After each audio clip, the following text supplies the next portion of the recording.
پیرمردی که زمانی خودش نقاشی ماهر بود بین دو نقاش هنرمند و ماهر داوری میکرد. توسط پیرمرد نقاش مسابقه‌ای بین این دو هنرمند برگزار شد که تا آنجا که میتوانند تصویر واقعی از زندگی بکشند.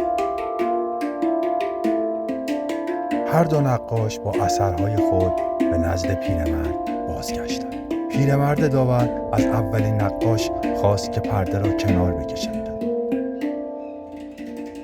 کاسه انگور آبدار و رسیده‌ای کشیده بود که مردم نمی‌توانستند باور کنند که انگورهای آن واقعی نیستند.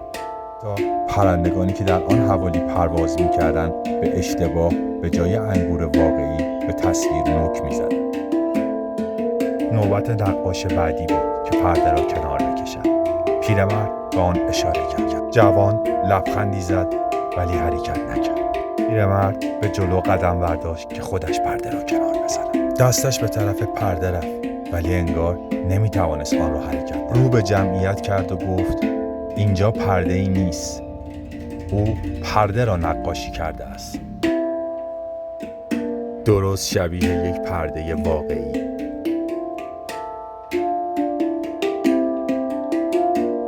جمعیت مات و مبهوت مانده بود.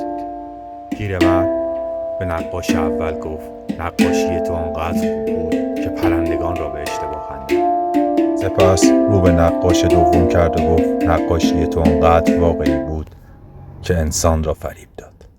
پرنده واقعی تویی. تو